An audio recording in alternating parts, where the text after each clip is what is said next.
Hi. അങ്ങനെ പുതിയൊരു വീഡിയോയിലേക്ക് എല്ലാവർക്കും സ്വാഗതം.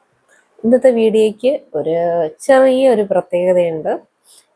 വേറൊന്നുമല്ല, ഞാൻ ഇടുന്ന വീഡിയോസിൻ്റെ സൗണ്ടിൻ്റെ ഇഷ്യൂസ് എനിക്ക് തന്നെ അറിയാം. എന്ന് വെച്ചാൽ ഞാൻ ഇങ്ങനെ ഒരു യൂട്യൂബിലൊരു വീഡിയോ പോസ്റ്റ് ചെയ്യുന്ന അങ്ങനത്തെ ഒരു മൈൻഡും കാര്യങ്ങളൊന്നും ഇല്ലായിരുന്നു. പിന്നെ ഇടയ്ക്ക് വെച്ചാണ് ഈ ഒരു രീതി എനിക്ക് തുടങ്ങിയത്. മെയിനായിട്ട് നമ്മൾ എന്തു പറയാനായിട്ട് ബാക്കി എല്ലാത്തിലും നമ്മളിപ്പം മൊബൈലിലാണ് സേവ് ചെയ്തിരിക്കുന്നതൊക്കെ ഒരു ടൈം ആകുമ്പോൾ നമ്മൾ ഡിലീറ്റ് ചെയ്യും. അപ്പം യൂട്യൂബിലൊന്ന് എടുത്തിട്ട് കുറേ നാൾ കഴിഞ്ഞാലും നമുക്കതൊക്കെ കാണാൻ പറ്റുമല്ലോ എന്നുള്ളൊരു മൈൻഡ് സെറ്റ് ആയിട്ടാണ് ഞാൻ ഇതിങ്ങനെ സ്റ്റാർട്ട് ചെയ്തത്. അപ്പം എന്തു പറയാനായിട്ട് അപ്പം ഞാൻ ഇടുന്ന വീഡിയോസ് പൊതുവെ ശ്രദ്ധിച്ചാൽ മനസ്സിലാവും.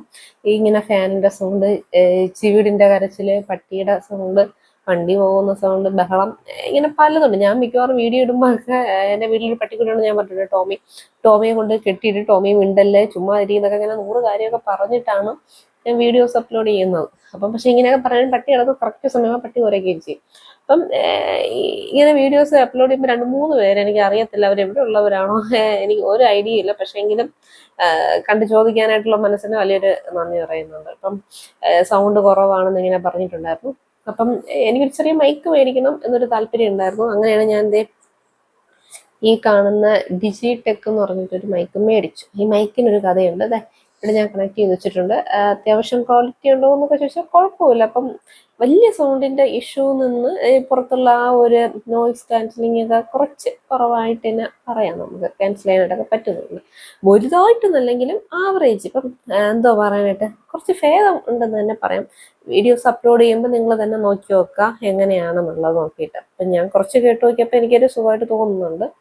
പിന്നെ അപ്പം എനിക്കൊരു എന്തോ പറയാനായിട്ട് വലുതായിട്ടുള്ളൊരു സംഗതി മേടിക്കണം എന്നൊരു ഐഡിയ എനിക്ക് ഇല്ലായിരുന്നു. ഓക്കെ, എന്ന് വെച്ചാൽ വലിയ പൈസ കൊടുത്ത് ഒരു മൈക്ക് മേടിക്കും. ഞാൻ നോക്കിയായിരുന്നു. ഇപ്പോൾ ഒരു ബട്ടൺ ടൈപ്പ് ഒക്കെ കുറേ യൂട്യൂബ് ചാനലൊക്കെ ചെയ്യുന്ന ആൾക്കാരിലൊക്കെ ഇരിക്കും. അപ്പോൾ എനിക്ക് ഭയങ്കര ഇഷ്ടപ്പെട്ടു. ഞാൻ ചെന്ന് നോക്കിയപ്പോഴത്തേക്കാണ് ഇൻസ്റ്റയിൽ സോറി നമ്മുടെ ആമസോണും ഫ്ലിപ്പിലൊക്കെ നോക്കിയപ്പോൾ അതൊക്കെ 10,000 രൂപയ്ക്ക് പുറത്ത് വരുന്നതും അങ്ങനെയൊക്കെ ഉള്ളത്. അപ്പം എനിക്ക് അത്രയ്ക്കൊന്നും വേണ്ട.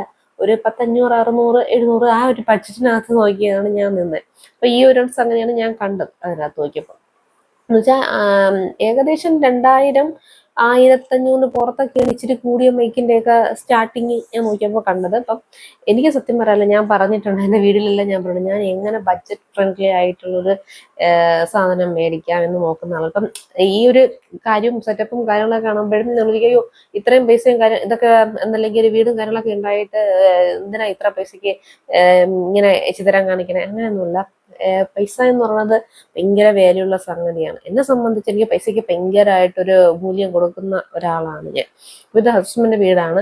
അപ്പം എനിക്ക് എൻ്റെ സ്വന്തം വീട് വന്നിട്ട് നമുക്ക് എന്ത് പറയാനായിട്ട് കുറേ വർഷമായി. ഒരു എങ്ങനെ നോക്കിക്കഴിഞ്ഞാൽ ഒരു 20-22 വർഷത്തിന് പുറത്തായി നമ്മളെ വീട് പോയിട്ട്. പക്ഷേ എനിക്ക് സ്വന്തമായിട്ടൊരു വീടും സ്ഥലമൊക്കെ ഉണ്ടായിരുന്നു ട്രിവാൻഡ്രത്ത്. മൊത്തം വന്നിട്ട് 19 സെന്റ് സ്ഥലവും ഒരു വീടുണ്ടായിരുന്നു. അപ്പം അത് വന്നിട്ട് അച്ഛൻ സിസ്റ്റർ കല്യാണത്തിനും കാര്യങ്ങളൊക്കെ ആയപ്പോഴത്തെ ടൈമൊക്കെ ആയി വരുന്നു, ബിസിനസ്സൊക്കെ ചെയ്യണം എന്നുള്ളൊരു മൈൻഡ് സെറ്റൊക്കെ വന്നു തുടങ്ങിയ ടൈമിൽ പുള്ളിക്കാരൻ അത് നിസ്സാരമായിട്ട് നമ്മുടെ സഹകരണ ബാങ്കിൽ കൊണ്ടുവന്ന് തുച്ഛമായ പൈസയ്ക്ക്, അമ്മ പറഞ്ഞേക്ക് 1,00,000 ചില്ലുവാനം രൂപയ്ക്ക് പണയം വെച്ചതാണ്. അത് ലേന ജപ്തി അങ്ങനെയൊക്കെ ആവാറായപ്പോൾ പിന്നെ അത് കുറഞ്ഞ പൈസയ്ക്ക് ആ സ്ഥലം പിന്നെ എടുത്ത് വിറ്റ് പുള്ളിക്കാരൻ അന്നത്തെ കാര്യങ്ങളെല്ലാം ചെയ്തു കഴിഞ്ഞു. അങ്ങനെയൊക്കെ ആയിട്ടാണ് നമുക്ക് വീടും സംഗതിയൊക്കെ പോവുകയാണ് ചെയ്തത്. പിന്നെ നമ്മൾ റെന്റിനായിട്ടാണ് ഇരിക്കുന്നത്. അമ്മയും ഞാനും ചേച്ചി അച്ഛനൊക്കെ റെന്റിനായിട്ട്. പിന്നെ ചേച്ചിയുടെ കല്യാണമൊക്കെ കഴിഞ്ഞു. കുറച്ചാളൊക്കെ കഴിഞ്ഞപ്പോഴത്തേക്കും അച്ഛൻ ഇല്ലാതായി. പിന്നെ അച്ഛൻ ഇല്ലാത്ത ഒരു ഭയങ്കര ബുദ്ധിമുട്ടിയെന്നാണ് നമ്മൾ പിന്നെ പൊക്കോണ്ടിരുന്നത്. എന്ന് വെച്ചാൽ എനിക്ക് ഒന്നും ചേച്ചിയുടെ മാരേജൊക്കെ കഴിഞ്ഞ് പോയി. ഞാൻ 10th റിസൾട്ട് വന്നു. +1 അഡ്മിഷനായിട്ട് ഞാൻ കയറാനായിട്ട് പോവുകയായിരുന്നു. ഇടയ്ക്കൊന്ന് മൈക്ക് നോക്കട്ടെ, എനിക്ക് അറിയത്തില്ല പുതിയതായിട്ട് വെച്ചത് കൊണ്ടിട്ട്. അപ്പം എന്തു പറയുക, 10th അഡ്മിഷൻ അല്ല +1 അഡ്മിഷൻ എനിക്ക് കയറി. ഇങ്ങനെ ഹോട്ടൽ സ്കൂൾ എവിടെയാണെന്ന് തോന്നി അഡ്മിഷൻ കിട്ടി പഠിക്കാൻ പോകാനായിട്ട്. അപ്പോഴത്തേക്കും അച്ഛൻ ഇല്ലാത്തത് കൊണ്ടിട്ട് പൈസയുടെ ബുദ്ധിമുട്ട് സ്വാഭാവികമായിട്ട്. അച്ഛൻ നമ്മൾ അതുവരെ റെന്റും കാര്യങ്ങളെല്ലാം അച്ഛനാണ്. നമ്മൾ ഉറക്കൊഴിക്കുമ്പോൾ ഒന്നും അറിയേണ്ട കാര്യമില്ല, അച്ഛൻ നോക്കിക്കോളുമല്ലോ. നമ്മൾ പഠിക്കുക, ആഹാരം സമയത്തൊക്കെ അച്ഛൻ അമ്മ എല്ലാം സെറ്റ് ചെയ്ത് തരുന്നു. പിന്നെ വിശ്വാസം ആര് തമ്മിൽ വയസ്സായിട്ട് അടക്കം കഴക്കം കാണുമല്ലോ, പൊതുവെ എല്ലാ വീട്ടിലും നടക്കുന്നുണ്ട്. നമ്മളത് ശ്രദ്ധിക്കാതെ നടക്കുന്ന ഒരു പ്രായം കൂടിയായിരുന്നു ആ സമയത്ത്. അങ്ങനെ ഇരിക്കുമ്പോഴ് എന്തു പറയാനായിട്ട് +1 +2 ഒന്നും പോകാനായിട്ട് അങ്ങനെ പറ്റിയില്ല എനിക്ക്. അങ്ങനെ ഞാൻ വന്നിട്ട് ഓപ്പൺ സ്കൂളായിട്ടാണ് പഠിച്ചത്. എന്ന് വെച്ചാൽ നമുക്ക് പ്രൈവറ്റ് ആയിട്ട് നമ്മൾ അവർ കോളേജ് പോലെയൊക്കെ ഉള്ള സ്ഥലത്ത് സ്കൂളിൽ പോയി എക്സാം എഴുതും, വീട്ടിൽ ഇരുന്ന് നമ്മുടെ ഗൈഡ് അന്നത്തെ എനിക്ക് തോന്നുന്നത് ന്യൂ ജ്യോതി അപ്ലിക്കേഷൻ്റെതാണ് ഞാൻ മേടിച്ചത്. അപ്പം അതിൻ്റെതെല്ലാം മേടിച്ച് വീട്ടിൽ ഇരുന്നാണ് ഞാൻ പഠിച്ചത്. അപ്പം ബാക്കി ടൈമിൽ പോയി അവിടെ പോയി ക്ലാസ് അറ്റൻഡ് ചെയ്യുമായിരുന്നു. ഉച്ചയ്ക്ക് ശേഷം ഞാൻ ഇങ്ങനെ പാർട്ട് ടൈം ജോലിക്ക് വേണ്ടിയിട്ട് ഒരു അഡ്വക്കേറ്റിന്റെ ഡേറ്റ എൻട്രി ഓപ്പറേറ്റിംഗിന്റെ ഒരു ചെറിയ ജോലിയൊക്കെ കിട്ടി. തുച്ഛമായ പൈസയിൽ മുന്നോട്ട് പോവുകയായിരുന്നു. അമ്മയ്ക്ക് ആ സമയത്ത് സ്റ്റിച്ചിങ് കാര്യങ്ങൾ അങ്ങനെ എല്ലാം ആയിട്ട് റെന്റ് കാര്യങ്ങളെല്ലാം കൊടുക്കാനും ഫുഡിനും വേണ്ടിയിട്ട് മാത്രം വലിയ കാര്യങ്ങളൊന്നും ചെയ്യാൻ പൈസയൊന്നുമില്ല നമുക്ക് അന്നത്തെ സമയത്ത്.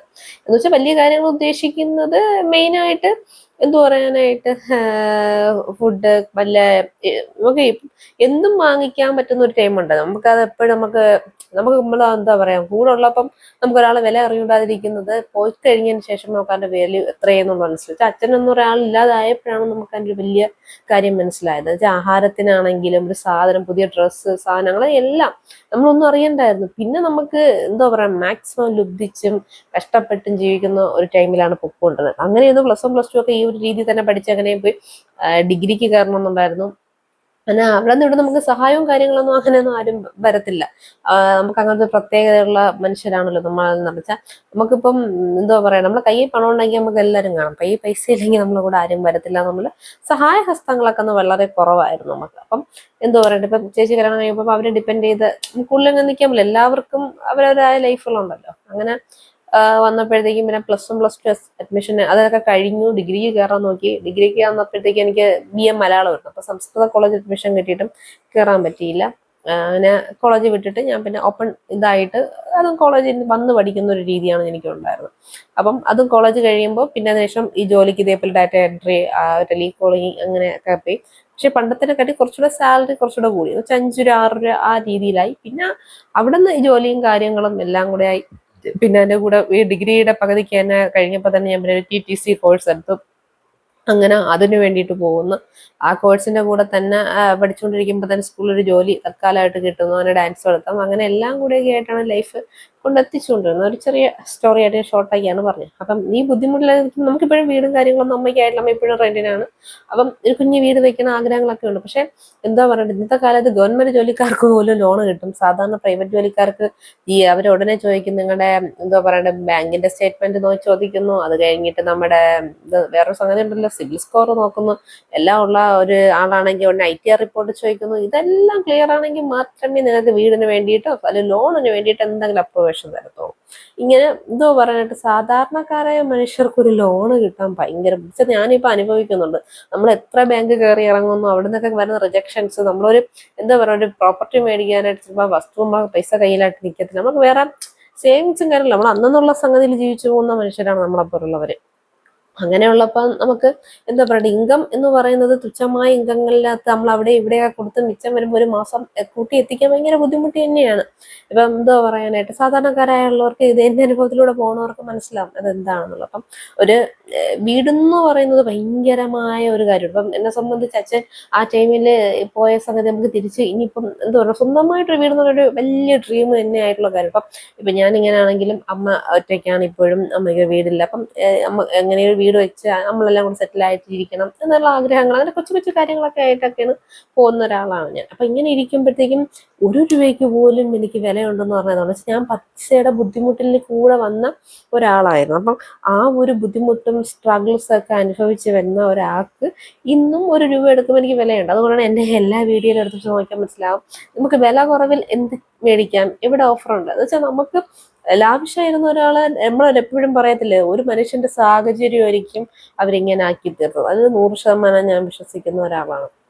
ഞാനിപ്പോൾ ഭയങ്കര ലാവിഷായിട്ടിരുന്ന ഒരാളാണെങ്കിൽ എൻ്റെ സാഹചര്യവും ബുദ്ധിമുട്ടും എൻ്റെ സിറ്റുവേഷനും വന്നപ്പോൾ ഞാനത് ഏറ്റവും കൂടുതൽ ചുരുങ്ങി ചുരുങ്ങി ചുരുങ്ങി പിന്നെ നമ്മൾ ജീവിക്കാൻ പഠിക്കുന്ന രീതിയിൽ എത്തിയാണ് ചെയ്തിട്ടുള്ളത്. എന്ന് വെച്ചാൽ നമുക്ക് ആരും ഇല്ല എന്നൊരു സ്റ്റേജായി. നമ്മൾ ഒറ്റയ്ക്ക് ജോലി ചെയ്താലേ തിന്നാൻ പറ്റത്തുള്ളൂ, അല്ലെങ്കിൽ കഴിക്കാൻ പറ്റത്തുള്ളൂ. നമുക്ക് ബാക്ക് സപ്പോർട്ടിന് ആരില്ല. ഇനി നമ്മൾ എന്താ പറയുക ഇരുട്ടത്ത് നടന്നു പോകുമ്പോൾ അച്ഛൻ ഉണ്ടല്ലോ എന്ന് പറഞ്ഞ് നമ്മൾ പോകും. പക്ഷെ ഇനി ആ സഹായത്തിന് കൂട്ടുപോലും ഇല്ല, ഒറ്റയ്ക്ക് വേണം നടക്കാൻ. അങ്ങനെയൊക്കെ വന്ന് പഠിച്ച് ഇതിനിടയിൽ കുറെ പ്രശ്നങ്ങളും കാര്യങ്ങളും എല്ലാവരെ പോലെയൊക്കെ കുറെ കാര്യങ്ങളിടയിൽ കൂടെ ജീവിതം എങ്ങനെയൊക്കെയോ കൊണ്ടുപോയിക്കൊണ്ടിരുന്ന് എത്തിച്ച് കൊണ്ടുപോയിക്കൊണ്ടിരുന്ന ആളായിരുന്നു ഞാൻ. അപ്പം അങ്ങനെ ഇരിക്കുന്ന എനിക്ക് എന്തോ പറയാനായിട്ട് ഒരു ചെറിയ സംഗതി മേടിക്കാനായിട്ട് എനിക്ക് താല്പര്യം ഉണ്ടായിരുന്നു. പക്ഷെ വലിയ എമൗണ്ട് ഒന്നും മുടക്കേണ്ട ഒരു ഇതുണ്ടെന്ന് എനിക്ക് തോന്നിയില്ല. എന്ന് വെച്ചാൽ ഞാനിപ്പോൾ ഒരു ചെറുതായിട്ട് വീഡിയോസ് ഇടുന്ന ഒരാളാണ്. അപ്പം വലിയ പൈസ കൊടുത്തൊക്കെ ഞാനിപ്പോൾ 10, 2000, 5000 ഒക്കെ മേടിച്ചൊരു സംഗതി ഞാൻ എപ്പോഴും എനിക്ക് വാങ്ങുന്ന സംഗതികൾ എപ്പോഴും ഞാൻ വില കുറവുള്ളത് എവിടെയാണെന്ന് നോക്കിയിട്ട് ഞാൻ എടുക്കുന്ന ഒരാളാണ്. അപ്പം അതിനെപ്പറ്റി ഞാൻ വീഡിയോയും ഇതേപോലെ എടുത്തിടാറുമുണ്ട്. അപ്പം എന്തോ പറയാനായിട്ട് അങ്ങനെ ചെറുതൊരെണ്ണം മതി എന്ന് വിചാരിച്ച് മേടിച്ചതാണ്. 700 സംതിങ് അടുപ്പിച്ചേ ആയിട്ടുള്ളൂ. പിന്നെ ഇതിൻ്റെ ബാക്കി സംഗതികൾ ഫ്രീക്വൻസി അങ്ങനെയൊന്നും എനിക്ക് അറിയത്തില്ല, ഉപയോഗിച്ച് നോക്കുന്നതേ ഉള്ളൂ. എന്തായാലും ബെറ്റർ ആണെന്ന് തോന്നുന്നു. എന്നെ സംബന്ധിച്ച് വലിയ വലിയ സൗണ്ടുകൾക്ക് ഒരു ചെറിയ ശമനമുള്ളത് പോലെ തോന്നി. അപ്പം എന്തോ പറയാനായിട്ട് ഒരു ചെറിയ ഒരു മൈക്കിന് വേണ്ടിയിട്ട് ഒരിത് ഞാൻ മേടിച്ചിട്ടുണ്ട്. അപ്പം നമുക്കിനി മൈക്കിലൂടെ ഇന്നത്തെ വീഡിയോസ് ഞാൻ ഇടുന്നതായിരിക്കും. ഓക്കെ, എല്ലാം അപ്ലോഡ് ചെയ്തിടുന്നതായിരിക്കും. അപ്പം വേറെ ഒന്നുമില്ല, ഞാൻ അടുത്തൊരു വീഡിയോ ആയിട്ട് നമുക്ക് അടുത്ത് കാണാം. Okay, by.